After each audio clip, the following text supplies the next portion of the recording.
यावेळेस आपण आई आणि वडिलांसाठी प्रार्थना करूया. हे स्वर्गीय पित्या, आमच्या जीवनात तू दिलेल्या सर्व देणग्यांपैकी सर्वात मौल्यवान देणगी आई आणि वडील आहेत. देवा, तू त्यांना आमचं मार्गदर्शन करायला, आमचं संगोपन करायला, तुझं प्रेम दाखवायला पृथ्वीवर पाठवलंस. आईच्या हातात तुझं कोमल प्रेम आहे, वडिलांच्या हातात तुझं रक्षण आणि तुझा आधार आहे. त्यांनी आमच्यासाठी अनेक वेळा उपाशी राहिलं, थकल्यावरही आमचं हसू पाहिलं आणि आम्हाला कधीच कमी पडू दिलं नाही. प्रभू, आज आम्ही तुझ्यासमोर प्रार्थना करतो.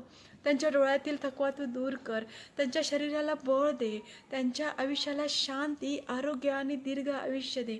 जे लेकरं आज आई वडिलांपासून दूर गेले आहेत, त्यांना तू परत त्यांच्या जवळ आण. ज्यांचे आई वडील या जगात नाहीत, त्यांच्या आठवणीमध्ये तू त्यांची शांती भर. देवा, आम्हाला शिकव त्यांचा आदर करायला, त्यांचं ऐकायला, त्यांच्यासोबत वेळ घालवायला, त्यांच्या चेहऱ्यावर हास्य येईल अशी प्रत्येक दिवस आमच्यासाठी बनव.